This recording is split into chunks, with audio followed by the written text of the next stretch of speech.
परमात्मा करे भीतर का जीवन सोना हो जाए। एक दिन एक भिक्षु सुबह अपने घर के बाहर आया। उसने अपनी झोली कंधे पर डाल ली। अपनी झोली में घर से चलते वक्त थोड़े से चावल के दाने भी डाल लिए थे।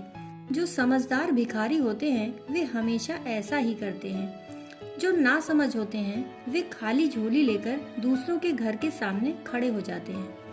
जो समझदार होते हैं वे अपनी झोली में कुछ दाने घर से ही डाल कर चलते हैं। उससे दो फायदे हो जाते हैं। देने वाले को ऐसा लगता है कि मैं अकेला ही देने वाला नहीं हूँ, अन्य लोगों ने भी दिया है। और देने वाले के अहंकार को चोट पहुँचती है कि जब दूसरों ने दिया और मैं ना दूं तो अहंकार को धक्का लगता है। फिर देने वाले को यह भी सुख मिलता है कि मैं ही अकेला इसके चक्कर में नहीं पड़ा हूँ, दूसरे लोग भी पड़ चुके हैं। इसलिए समझदार भिखारी अपनी झोली में थोड़े पैसे या अन्न के दाने डाल लेते हैं। वह भिखारी भी सुबह निकला। जैसे ही वह राजपथ पर पहुंचा, सूरज उग रहा था और राजा का रथ दूर से आ रहा था, स्वर्ण से बना, रत्नों से जड़ित, सूर्य की किरणों में चमकता था। दूसरा सूर्य ही मालूम पड़ता था। भिखारी की आंखें चकाचौंध से भर गईं।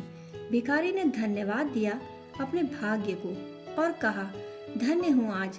रोज आता था राजमहल तक, द्वार के सिपाही भगा देते थे, कभी राजा तक न पहुँच पाया। आज तो मौका है, मार्ग पर ही राजा मिल गया।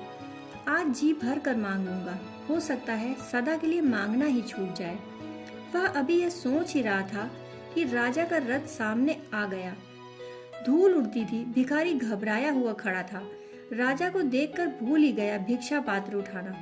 उसने कभी राजा को देखा ही नहीं था। इससे पहले कि वह अपनी झोली फैलाता, राजा ने अपनी झोली फैला दी और उस भिखारी से कहा, आज यह सोच कर निकला था कि जो भी पहला व्यक्ति मिलेगा उसी के सामने भिखारी बन जाऊंगा। राजा बने बने बड़ी पीड़ा में पड़ गया हूँ। अब तो भिखारी बन जाना चाहता हूँ। तुम मिल गए, मुझे कुछ दान करो। भिखारी की मुसीबत आप समझ सकते हैं। पहाड़ गिर पड़ा उसके सिर पर। सोचा था वह जी भरकर मांग लेगा, लेकिन बात उल्टी हो गई। यहाँ कोई और ही मांगने वाला मिल गया। जीवन में कभी किसी को दिया न था, हमेशा लिया ही था। देने की कोई आदत न थी। वह झोली में हाथ डालता था और खाली वापस निकाल लेता था। देने की हिम्मत न पड़ती। थोड़े से चावल के दाने थे, छूटते न थे। किससे छूटते हैं? उससे भी न छूटते थे। झोली में हाथ डालता और वापस निकाल लेता। राजा ने कहा, जल्दी करो, जो भी देना हो दे दो, ना देना हो तो इनकार कर दो। उसने बड़ी हिम्मत की, मुट्ठी बांधी, 2 दाने बाहर निकाले और राजा की झोली में डाल दिए। 2 दाने साहस की बात थी। ऐसे एक दाना भी कौन छोड़ सकता है? और भिखारी कैसे छोड़ सकता था? राजा रथ में बैठकर चला गया। धूल उड़ती रह गई। भिखारी पछताता रह गया। जो मिलना था वह तो मिला नहीं। वे सपने तो धूल धूसरित हो गए और पास के 2 दाने भी चले गए। जिंदगी बड़ी गड़बड़ है। मांगने निकलते हैं, उल्टा खो देते हैं। खोजने निकलते हैं, उल्टे गंवा कर लौट आते हैं। उस भिखारी के साथ भी कुछ ऐसा ही हो गया। सभी भिखारियों के साथ यह होता है। खोजने निकलते हैं, पाने निकलते हैं, बाद में पाते हैं कि गंवा कर लौट आए। दिन भर उसने भिक्षा मांगी। उस दिन बहुत भिक्षा मिली, पूरी झोली भर गई, लेकिन झोली भरने में कोई सुख न हुआ। 2 दाने जो खोए थे उसकी बड़ी पीड़ा थी। झोली कितनी ही भर जाए कोई फर्क न पड़ेगा, जो खोया है उसकी पीड़ा न छूटेगी। रोता सा मन लिए घर लौटा। पत्नी ने कहा, बड़े उदास हो, लेकिन झोली तो पूरी भरी है। उसने कहा, और भरी हो सकती थी, लेकिन 2 दाने पास के चले गए। बड़ा अजीब था राजा। हम भिखारियों से भी भीख मांगने को तैयार हो गया। सच तो यह है कि अगर राजा भिखारियों से भीख न मांगे तो राजा कैसे बने? भिखारियों को लूट कर ही कोई राजा बनता है। उसने भी भिखारी से भीख मांग ली थी तो कुछ बुरा नहीं किया था। उसने अपनी पत्नी से कहा, बड़ी मुश्किल में पड़ गया था। एक राजा मिल गया था, सोचा था कुछ मिलेगा, उल्टा उसने मुझसे छीन लिया। झोली खोली, पूरी झोली भरी थी अन्न के दानों से। पूरी झोली देखकर वह भिखारी छाती पीटने लगा। बड़ा मुश्किल हो गया। अभी किसी और बात के लिए दुखी था, अब किसी और बात के लिए दुखी हो गया। झोली खोल कर देखा, 2 दाने सोने के हो गए। तब वह रोने लगा, चिल्लाने लगा कि यह तो बड़ी भूल हो गई। काश मैंने सभी दाने दे दिए होते तो सभी सोने के हो जाते।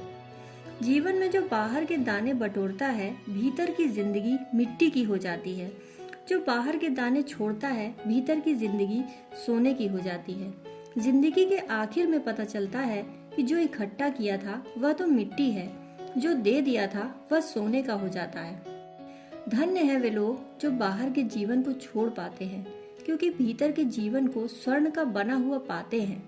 और वे लोग जो बाहर के जीवन को पकड़े रह जाते हैं, उनकी झोली कितनी ही भर जाए, उनके दुख का कोई अंत नहीं।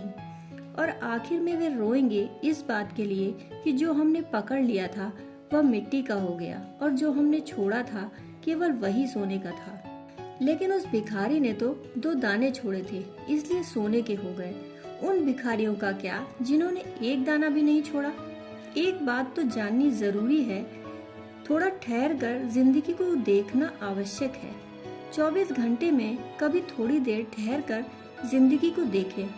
जिस रास्ते पर हम रहते हैं, कभी आधा घंटा भी उस रास्ते के किनारे बैठकर भागते हुए लोगों को देखा है? नहीं देखा होगा, किसको फुर्सत है।